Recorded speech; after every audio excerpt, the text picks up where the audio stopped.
beautiful day in the Key West Cemetery? It is, Diana. How have you been? Oh, I've been doing pretty good. I got my port out on Monday. I'm feeling pretty good.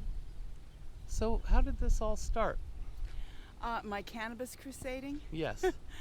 I got a blood product in 1985, and it contained HIV.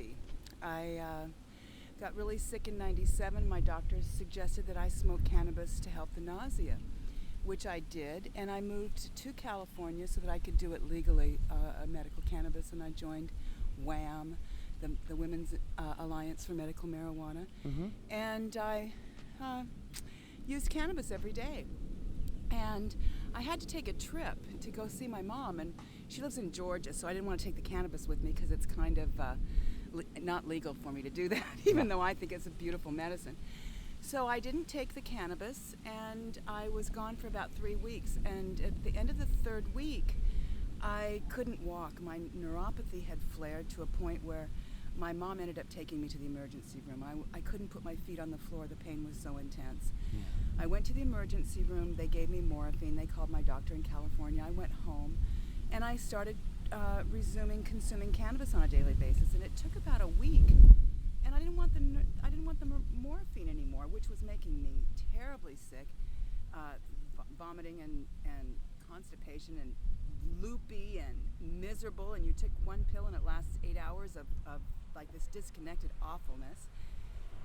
So the cannabis seemed to be the key to my pain levels.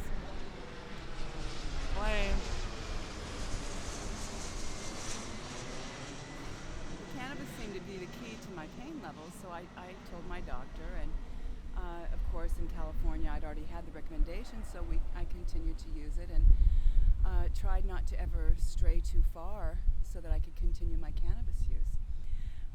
I also, because of that, I believe, I was asked to participate in a study in 2002 with Dr. Abrams, and I was in the hospital, San Francisco General, for over a week, and they did a baseline. They took you off cannabis, and then it was a pain study. So they didn't take my word for it that I was really in pain. They burnt me, and my girl who came in, Jasmine, she'd come in and hook me up every day. I called her my pain mistress, and she'd hook me up to these electrodes, and they had me rate the pain, and they were burning me with a little iron, right? And so the iron would get hotter, and they'd say, you know, how much is the pain, and I would rate the pain.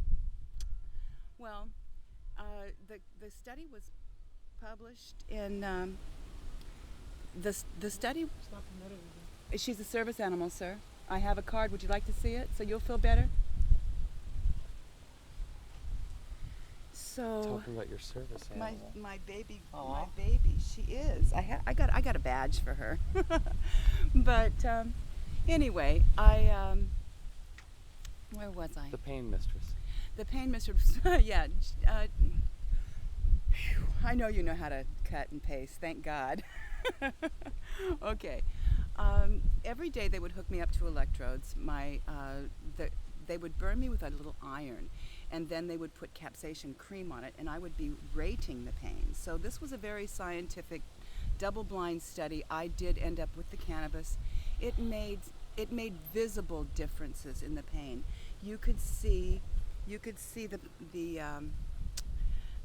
the burn actually turned pink from red after I was given the cannabis. The cannabis was grown in Mississippi, and it was some pretty bad swag with seeds and everything that the government grew, and but it works. I mean, no matter what, the cannabinoids really protect the nerve sheath, and the nerve sheath is all fatty substance, and that's why the cannabinoids go to the fatty substance, and that's how they help us. But it's doing so much for so many people. I believe that it also is antiviral for me. I mean, almost 30 years having HIV, and look at me. I mean, one of those, you walk by and, you know, they say that silent illness or invisible illness. Yeah. I definitely suffer with my conditions, but I have a quality of life because of cannabis, and I appeal to all of our